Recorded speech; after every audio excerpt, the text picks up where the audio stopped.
Welcome to the Pod. I'm here with Devin Grindrod, evidential psychic medium and Reiki Master. Hi, Devin. Hi, Brittany. Thank you for having me today. Thank you. I'm so excited that you were able to join me today. And I would love for our listeners to get to know you a little bit. Can you tell us about yourself? Yeah, so I am an evidential psychic medium and Reiki master. And with that, I help people to heal from trauma on the spiritual and energetic levels. And on another side of my business, I help people to start their spirit-led businesses through the trauma-informed lens and build up their confidence and figure out who they want to serve in the world. Oh, I love that. Thank you for sharing that. So I think this is I love that your background talks about trauma and helping with that, because I feel like this episode in particular, we're talking about like balancing the holidays when it comes to your healing journey and with your trauma and maybe the people that trigger you. And so I was wondering, how do you feel about balancing that? Well, I think that there are so many options because regardless of whether or not we may feel like it, we are in total control of what we do, especially as adults. So we have the option to limit the amount of time that we spend with family. We have the option to go and see our family or not, spend time with our chosen family instead, and really just take it day by day, moment by moment, however we're feeling. Because sometimes our family can be wonderful and supportive, and they are our rock through whatever trauma we're going through. And on the opposite side of the spectrum, sometimes our family members are our perpetrators, and it's not a safe space for us to be in. And so figuring out where you lie on that spectrum and what works best for you. Because as we mentioned in our previous call, the cancel culture of just anybody who's ever we believe that they've offended us in some way, we have to cancel them out and no longer speak to them. But figuring out how we can love our family, even if there are differences there. And again, this doesn't apply to when our family is our perpetrator. So figuring out what that perfect balance is for you, and know that it may change at any time. Thank you. I really appreciate your perspective, because we are in that cancel culture stage of life, and I feel like a lot of people are just like, just get rid of him, you don't even need that person in your life. But it's I think it's easier said than done, and it really depends, like you said, on what they may have done to you or how it may have affected you. So with that being said, like for those people that are they're getting ready to go to this dinner, now Thanksgiving has passed, but I guess like Christmas dinner, and they know that that person is there. How do you like avoid maybe that the person that you can kind of handle, but maybe they've created a trigger or sparked a trigger? How can you avoid that? Well, one thing that some of my mentors have taught me is that perception is projection. So if we're triggered by the actions of somebody, that is something within us that we need to heal. So if you did something right now to upset me, it's my responsibility to take a reflection and say, why am I upset by Brittany's actions? What is this triggering within me that I need to know, that I need to heal? Because triggers are, well, unless it's a trauma trigger, well, it's still, triggers are aspects of ourselves that need to be healed. And so if it's just Uncle Steve who has different politics than we do, figure out why it's so charging for you. And also you can change the subject. So Uncle Steve comes up and he starts talking about subject X that you just have very parallel, passionate views on. You can simply say, you know what, I really want to enjoy our holiday today, Uncle Steve. Let's talk about football instead, or, whatever it is, or how's your son doing? Just bring in another subject, let that person know, hey, I love you and I care about you, but this is my boundary. And that's what it's all about, creating those healthy boundaries and sticking to them. And if that family member isn't respecting your boundary, then excuse yourself from that situation. Say, okay, I told you my boundaries and you're crossing them right now, and then go talk to somebody else. Or if it's really upsetting, you can leave the party early. You know, there's so many different options.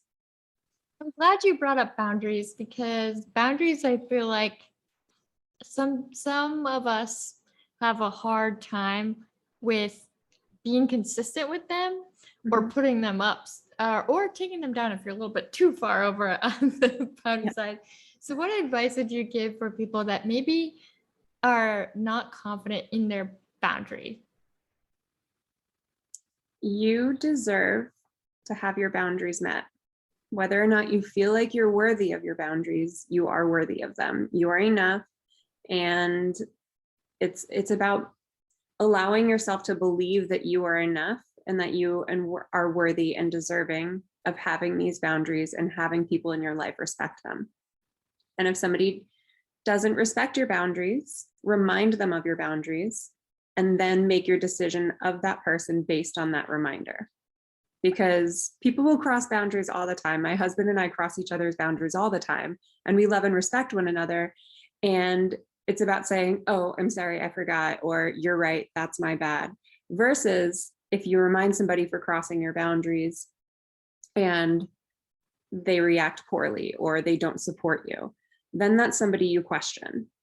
But if somebody crosses your boundaries, you remind them and they comply, they respect your boundaries, then keep that person around. That is a keeper. So if they don't comply, let's say we're back at Christmas. Um, you've told Uncle Steve, like, hey, listen, this is not my cup of tea. How's your son? But Uncle Steve's still pushing. Do you walk away? Like, how do you go about that boundary? Yeah, you can walk away, say, you know what, I laid down, you can say this verbatim, write it down. I've laid down my boundary and you're not respecting that right now. I would love to talk to you when you're ready to respect it. Turn around, talk to somebody else. I love that. That's you're still staying respectful, and you're letting that other person know this is what I need from you. And when people aren't respecting you like that, it's okay to be blunt. And one thing, especially as women, we're always taught, oh, we have to, maybe they didn't mean it like this. They probably did. If you feel like they meant it in a certain way, they probably did. And so it's okay to be assertive and say, this is what I need. I'm not getting it from you, so I'm not continuing this experience. Yeah. TTFN. I'm so glad that you bring this up, because we do tend to do that a lot. And I think that we start to feel bad and think, well, I'm hurting this person. And I think like that's where that, like I always bring up the fact that selfish, I think, needs to be defined, because the definition that we have put on it as society is like, you're selfish if you tell someone that here's a boundary, or you're stuck up, or all these things. But it's like, we need to be more selfish a bit with these boundaries, because it is hurting us. And just because you don't want to hurt someone else doesn't mean you need to hurt you in the process. And I feel like we have a hard time. Yeah, I had one of my coaches said something that like changed my life. It was one of those one-liners where you're just total mind blown. I was talking to her about, so I don't even remember the experience that I was sharing with her. And she just said, in those situations, I say, I'm not available to martyr myself and to make myself small to meet somebody else's expectation of me. And I was just like, whoa, I agree with that. And so when you're in those situations and it's like, am I being selfish? Well, if I am being made to adjust my morals and values to meet somebody else's, that feels very uncomfortable. And I don't want to do that. I'm not available to make myself small and to martyr myself to allow somebody else to feel better. Yeah. And both feel better and both stay within the range of our morals and values. I like that. I think that is like a mind blown one. It's so true. Like I'm glad we're bringing this up, because I feel like this happens so much with so many people in I feel bad that we didn't have this before Thanksgiving, but for all of you going to Christmas, this is for you. You know what? We need boundaries 365. So Yeah, that's true. whenever you hear this, this is when you needed to hear it. Yeah, absolutely. So I wanted to ask, we talked about this a bit when we were on the phone, and we talked about how, because I was talking about how when you go into a family function and you are on the healing journey, a lot of times you start to see where people are unhealed, and it's not to say like you need to attack them or anything, but you start to notice. And then I feel like we talked about how we can't let the ego get involved. So what did you mean by that when we were talking about it? So when people are on spiritual awakening, they become more aware of themselves. They tend, and I've been guilty of this too. You look at somebody and you're just like, wow, that is a trauma response, and they should heal from that. But starting to see where people are hurting it's a gift, because that means that you recognize those places within yourself and you are able to heal. But people, especially in the older generations, they weren't taught that this was something that was available to them, especially older men. So I know, fathers and grandfathers, there's a lot of trauma around that. And it's just allowing people to be where they're at, meeting them where they're at, where they feel safe in those moments, and know that everybody heals on their own time if they choose to heal at all. And healing is a choice, and some people choose to make it and some people don't. And I think we have to love people for who they are and just continue to meet themselves where they're at.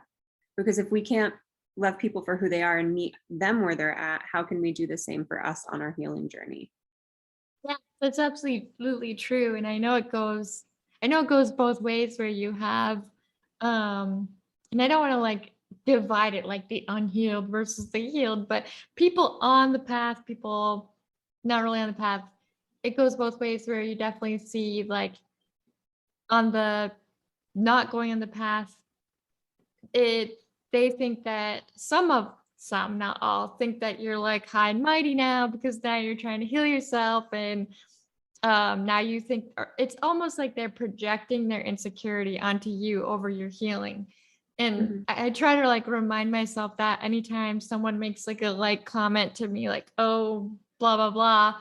And I have to remind myself, okay, they're in this, where they're where they want to be Mhm. and where I want to be, but just because I don't need to take on their upset onto me. And Correct. just, and I think that then on the opposite end too, it's like we have to be careful of not being like, well, you're unhealed. So Yeah. deuces. So I'm glad that this is brought up, because I think that we forget that it actually takes so much to be on the path, and it's not for everybody, and that's okay. Yeah. And we don't know where people started. So the version of that person that you see and you're judging for being quote unquote unhealed, that might be their chapter 12 on their healing journey. Yeah. And also, we heal in different ways. So I'm sure you've healed parts of yourself that I have yet to heal, and I've healed parts of myself that you have yet to heal. And then there's the onion proverb. So, especially with really traumatic events, there's, that first layer that you heal, and then you think you're so amazing and this is like gone and you're done with it. And then you come up against another roadblock and you're like, oh man, I have to heal this now in a new and different way. And so it's just about continuing to better ourselves. And I don't, I, so I love the healing world and the healing journey. I'm in that trauma informed care, all that business. But recognizing that none of us are broken, we just are humans responding or reacting. So I like to look at people's actions as either coming from a place of love or searching for love. And when I look at actions like that, it's easier for me to find compassion and not to get wrapped up in the story of what's going on, or, oh my gosh, this person blew up at me over what was seemingly insignificant to me. And I feel like they're really projecting their stuff on me. It must be because they're looking for love in this area. And I have a lot of compassion for that. I'm sorry you're not feeling loved. But again, I'm not available to martyr myself or make myself small. So here is my boundary. and then we both go on our way.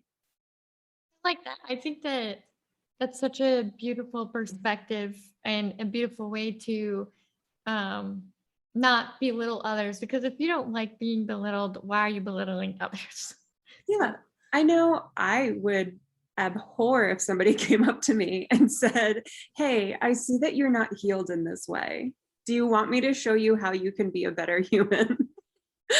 There would be a lot of triggers that came up for me around that, And so, what would make us think that somebody else would be receptive to that?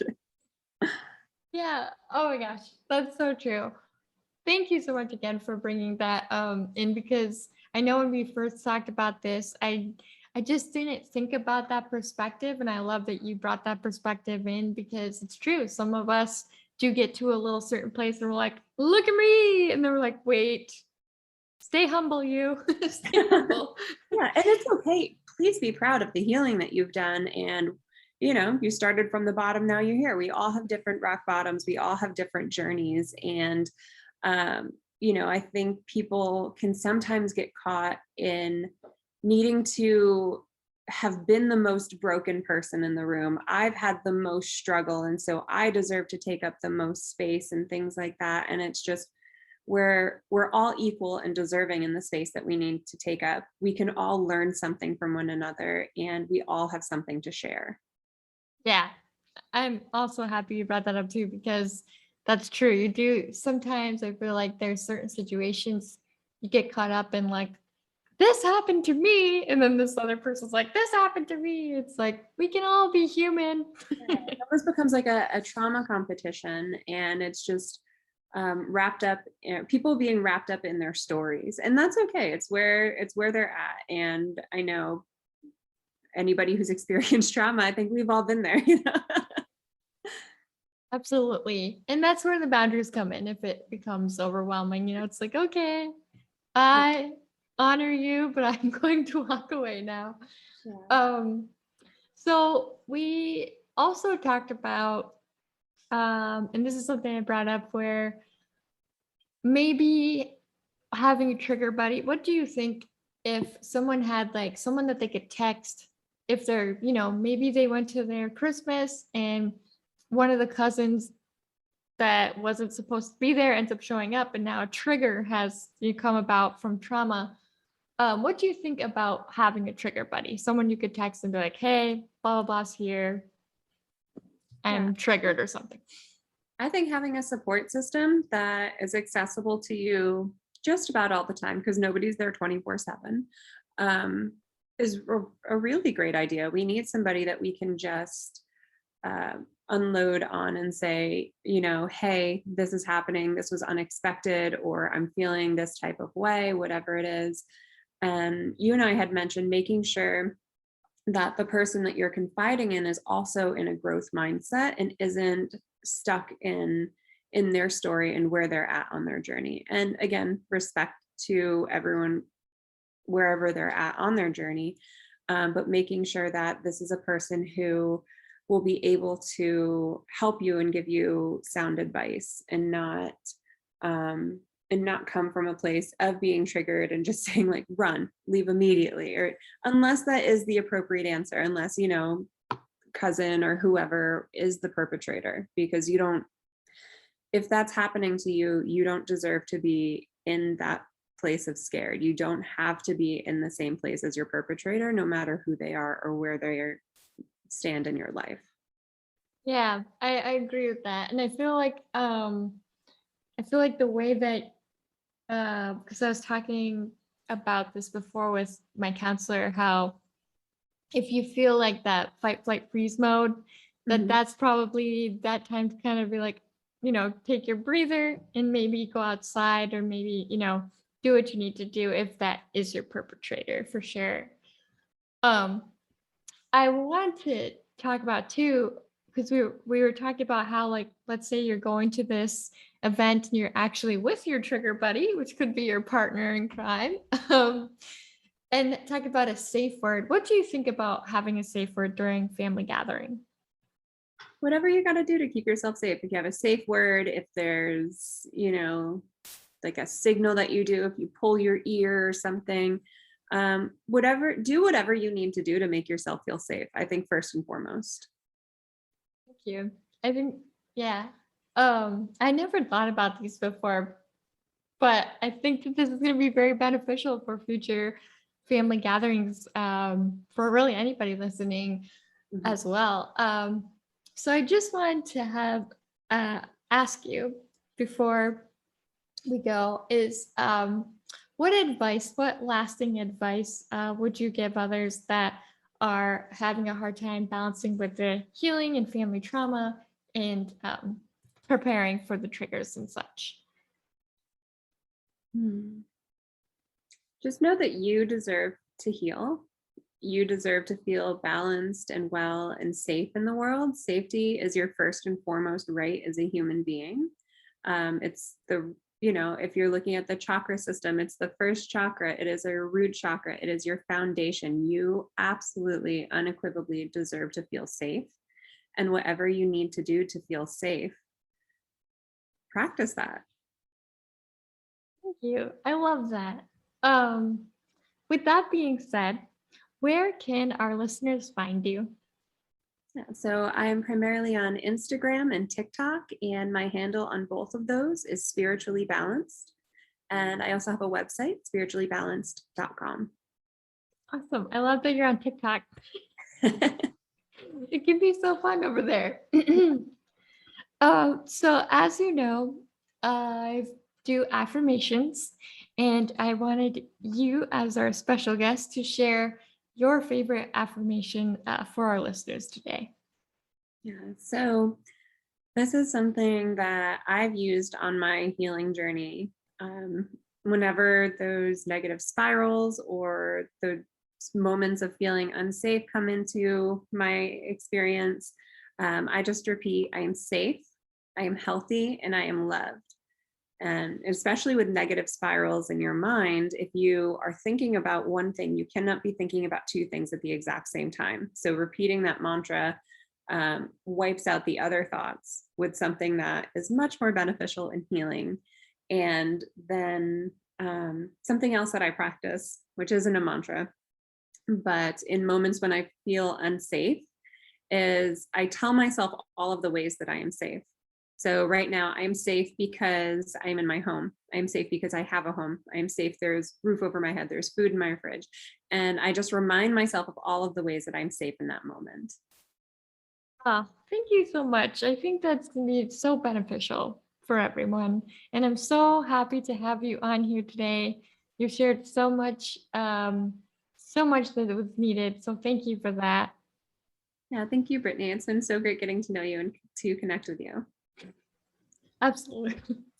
Um, so as you all know, with this, you are loved, you are worthy, you are cherished, and we are proud of you. Until next time on the Pre-Pod.